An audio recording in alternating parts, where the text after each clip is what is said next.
สบายดีพี่น้องที่ฮักทุกคนก็พบกันอีกครั้งหนึ่งสำหรับวันเสาร์นี้ในการศึกษา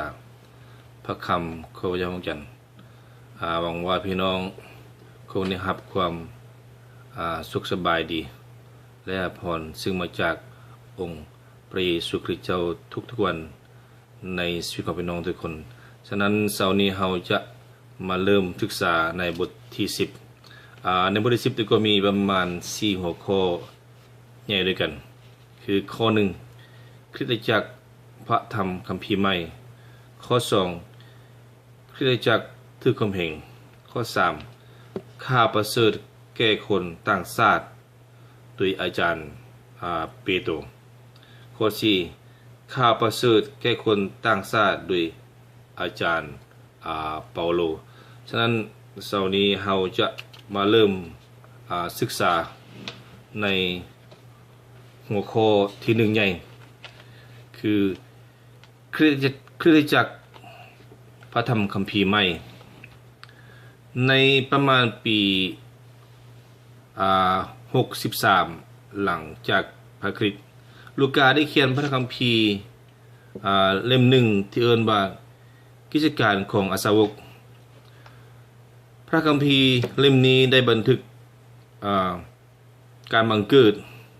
การเริ่มต้นและประวัติการที่ก้าวหน้าของคริสตจักรในพระธรรมคัมภีร์ใหม่คริสตจักรได้กลายเป็นองค์การที่ขยายตัวอย่างว่องไวโดยฤทธิ์อำนาจและผู้ที่อ่อนแอแต่เป็นผู้ที่ติดตามด้วยความเชื่อได้กลายเป็นกำลังอันเข้มแข็งทางด้านวิญญาณเพื่อความชอบธรรมเพราะเขาได้ประกาศข่าวด้วยถ้อยคำที่ถึกเจิมจุดมุ่งหมายของพระเจ้าได้แสดงออกโดยการดำรงชีวิตการสิ้นพระชนม์การขึ้นพระชนม์และการเสด็จขึ้นสู่สวรรค์ของพระคริสต์พวกเขาได้ขยายออกโดยการต่อสู้ของพวกเขาเองอย่างสั่นสะเทือนด้วยการเรียนรู้เพราะว่าพวกเขาได้มีสิทธิพิเศษที่เป็นพยานด้วยตาของพวกเขาเองถึงเดชานุภาพขององค์พระเยซูคริสต์2เปโตรบทที่1ข้อ16หลังจากปี50ถึงปี100หลังจากพระคริสต์อาสาวกและพรรคพวกกับพวกเขาได้เขียนพระคัมภีร์ใหม่ขึ้นเพื่อบันทึกข่าวของข้าประเสริฐซึ่งพวกเขาได้ทรงบันดาลใจโดยพระวิญญาณบริสุทธิ์ข้อ1น้อยการร่วมใจกันก็การสร้างสอนของอาสาวกมัทธิวบทที่28ข้อที่20กิจการบทที่2ข้อ42ผู้ที่เชื่อถือไม่ต้องมีการสั่งสอนพระคำของพระเจ้าจากอาสาวกทุกคนที่ได้มอบชีวิตให้แก่พระเยซูคริสต์ควรจะพยายามเหตุทุกอย่างเพื่อจะได้รับฟังและศึกษาพระคำของพระเจ้าพระคำของพระเจ้าจะเหตุให้บุคคลนั้นมีรากฐานที่เราจำเป็นต้องยึดมั่นเอาไว้พวกเราต้องการพระคำของพระเจ้าเพื่อดำรงชีวิตมัทธิวบทที่4ข้อ4ผู้ที่เชื่อถือทุกคนแม่นต้องการความเชื่อซึ่งมาจากพระคำของพระเจ้าโรมบทที่10ข้อ17ข้อขอการร่วมใจกันของคริสตจักรในกิจการบทที่2ข้อ42ในถ้อยคำหนึ่งซึ่งได้บรรยายถึงชีวิตของคริสตจักรแต่เดิมต้นนั้นคือผู้ที่เชื่อทุกคนแม่นอยู่ร่วมกันกิจการบทที่2ข้อ42พวกคริสเตียนมีคำเว้าสำหรับการร่วมกันนี้ซึ่งเอิ้นว่าการร่วมใจกันข้อผูกพันธมิตรในการร่วมใจกันแม่นกับพระเยซูคริสต์1โยหานบทที่1ข้อ3พวกเราก็ร่วมสามัคคีกับพระบิดาและกับพระบุตรของพระองค์คือพ พระเยซูคริสต์แล้วโยฮันได้บอกพวกเขาในข้อที่7ว่าพวกเขาก็ร่วมสามัคคีทำซึ่งกันและกันโคการหักเข้าจี้จากเฮือนต่อเฮือนในกิจการบทที่2ข้อ42พยานฐานได้บอกแก่ทุกคนเกี่ยวกับสิ่งที่พระเจ้าได้เฮ็ดในสมัยของพวกเขาได้ร่วมใจกันตามบ้านตามเฮือนและพวกเขาได้นำเอาข่าวประเสริฐสั่งสอนตามบ้านเฮือนด้วยการรับใช้กรุณาเบิ่งในกิจการบทที่20ข้อ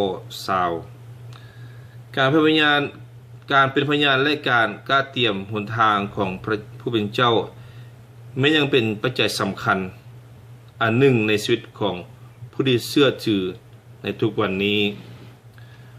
ข้องอการไหว้วอนหรือการอธิษฐานในกิจการบทที่2ข้อ42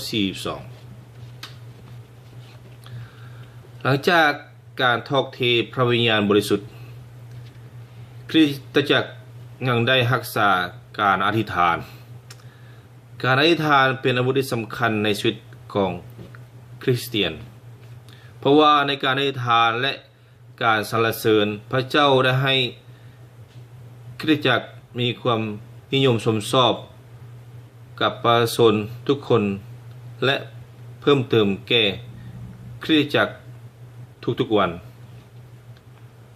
ข้อ2น้อยการอัศจรรย์เชื่อธรรมิตรของคริสตจักรในกิจการบทที่3ข้อ1ข้อ11การอัศจรรย์ธรรมิตรได้เกิดขึ้นหลังจากการเสด็จขึ้นสู่สวรรค์ของพระเยซูและการสถาปนาของคริสตจักรแม่นการหายดีของผู้ชายได้เป็นร้อยคนหนึ่งที่หน้าประตูที่เรียกว่าประตูงามการ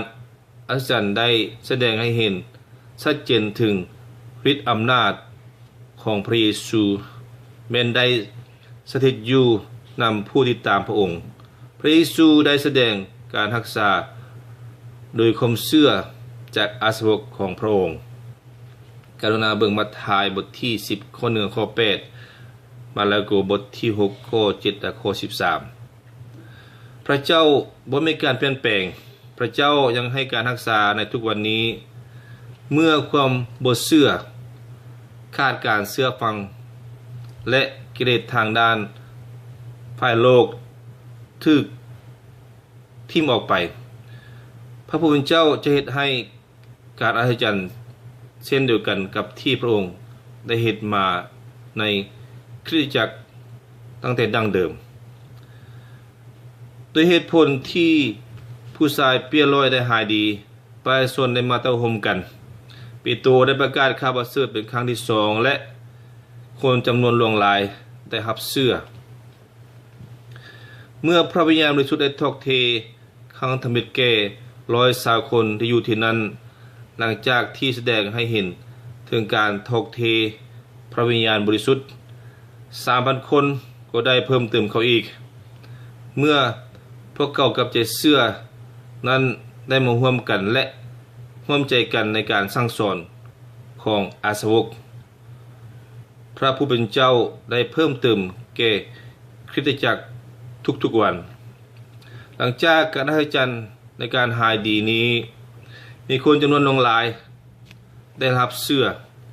จำนวนผู้ชายได้ประมาณ 5,000 คนในกิจการบทที่4ข้อ4มันเฮ็ดให้มีจำนวนคนทั้งหมดประมาณ 10,000 คนคือผู้ที่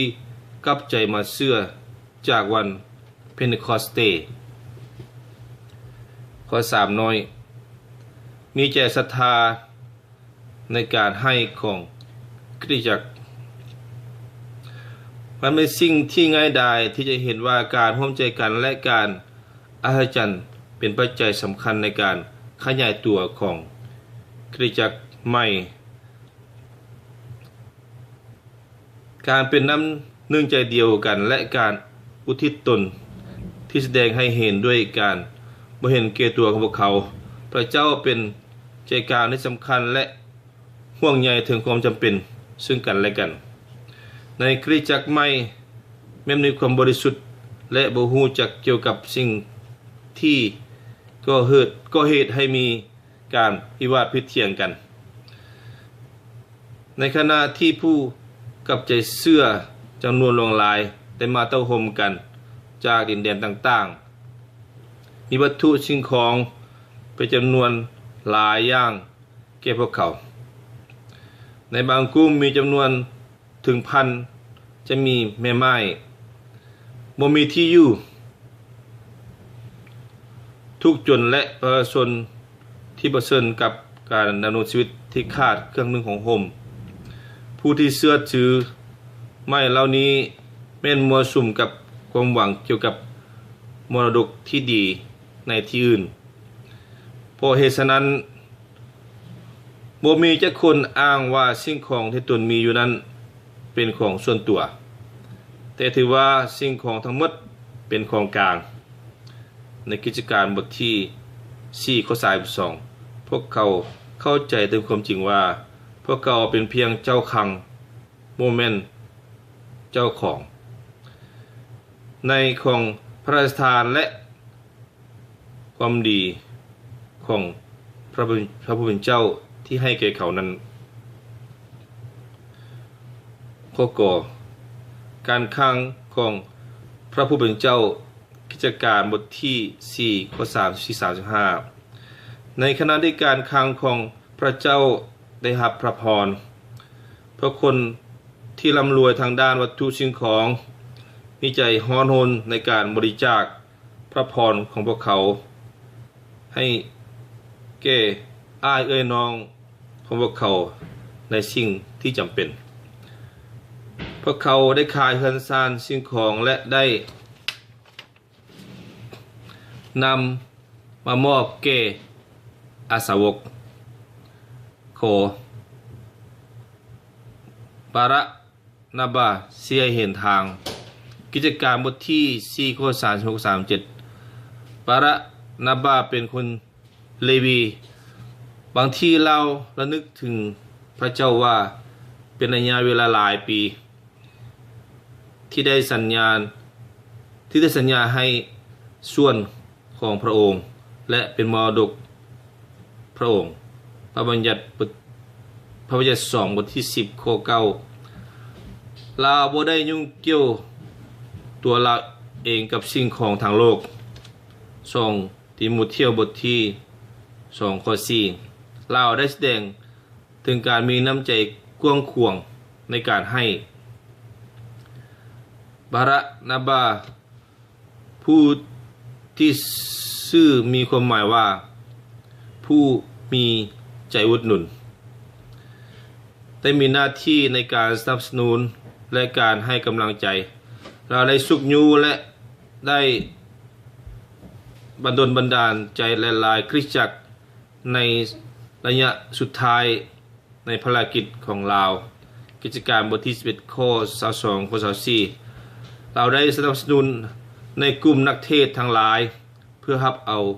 อาจารย์เปาโลเหมือนกับมิตรสหายพวกนักเทศด้วยกัน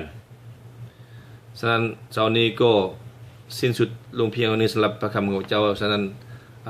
เสาร์หน้าเราก็จะมาศึกษาร่วมกันอีกครั้งหนึ่งในบทที่9ข้อ2ไงขอพระเจ้าอวยพรบ๊ายบาย